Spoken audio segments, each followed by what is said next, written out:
Puji Tuhan, Shalom Bapak Ibu Saudara yang dikasihi Tuhan. Terkadang bahwa kita tidak bisa memahami apa yang kita lakukan itu berkenan di hadapan Allah ataukah tidak.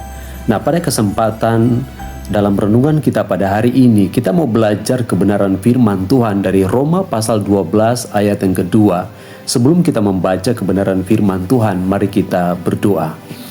Bapa yang baik, kami menaikkan setiap pujian dan syukur kami kepadamu.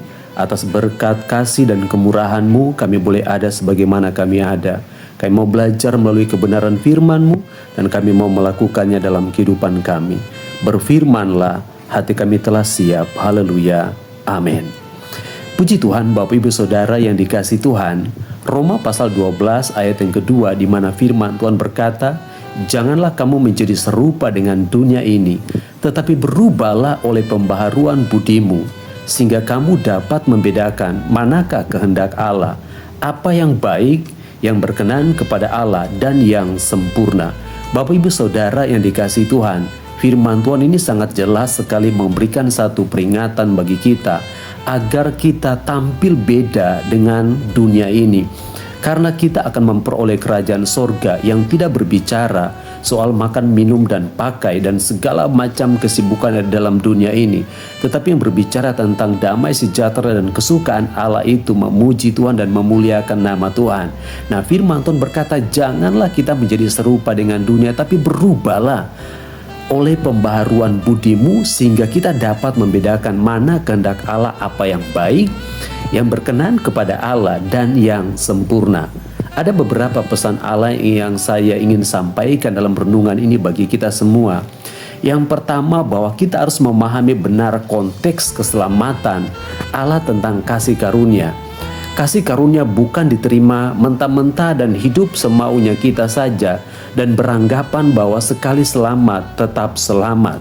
Tetapi konteks keselamatan kasih karunia Allah itu diberikan oleh Allah dengan mengorbankan anaknya yang tunggal, itu Tuhan Yesus Kristus, supaya saya dan saudara yang berdosa menerima kembali kehidupan yang tadinya sudah diambil dari kehidupan manusia yang sudah jatuh dalam dosa.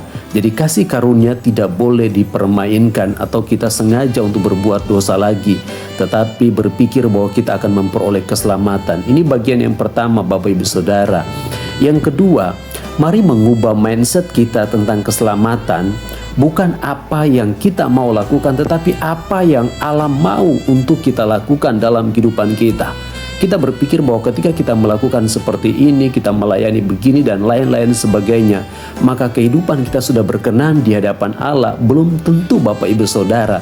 Tetapi mari kita minta kepada Allah apa yang Allah mau untuk kita lakukan dalam kehidupan kita. Bukan apa yang mau kita lakukan untuk Tuhan, tapi apa yang mau Tuhan mau, apa yang harus kita lakukan dalam kehidupan kita sebagai orang percaya. Itu yang kedua, Bapak Ibu Saudara. Yang ketiga, hanya cara berpikir yang serupa dengan Allah lah yang akan memampukan kita dapat memahami apa yang benar, yang berkenan kepada Allah, dan yang sempurna. Saudara, hanya cara berpikir yang serupa dengan Allah. Jadi bukan cara berpikir manusia itu, karena firman Tuhan berkata dalam Amsal Salomo, hikmat manusia itulah kebodohan di hadapan Allah. Jadi mari kita berubah cara berpikir kita melalui pimpinan Allah Roh Kudus, supaya kita diberikan hikmat, kita diberikan pengetahuan, pemahaman yang benar tentang pengenalan kita akan Tuhan, sehingga kita bisa melakukan setiap kehendak-kehendaknya dalam kehidupan kita sebagai orang percaya. Jadi Bapak Ibu Saudara yang dikasihi Tuhan, mari kita minta kekuatan Allah Roh Kudus agar memampukan kita mengerti setiap kehendak Allah, apa yang baik, apa yang berkenan kepada Allah, dan yang sempurna. Mari kita berdoa, Bapak Ibu Saudara. Terima kasih Bapa di surga. Terima kasih, kami bersyukur untuk kebenaran firman-Mu. Ajarlah kami untuk mau mengerti, memahami, dan mengenal setiap kehendak-Mu dalam kehidupan kami, agar kami bukan melakukan apa yang kami pikirkan, tapi apa yang Tuhan pikirkan kami lakukan dalam kehidupan kami. Terpujilah nama-Mu. Kami berdoa dan bersyukur. Haleluya. Amin. Puji Tuhan. Bapak Ibu Saudara yang dikasihi Tuhan, tetap semangat untuk aktivitas kita dalam keseharian kita. Apapun yang Bapak Ibu Saudara kerjakan, kerjakanlah dengan penuh sukacita. Biarlah Tuhan yang akan memberkati kita semuanya. Shalom.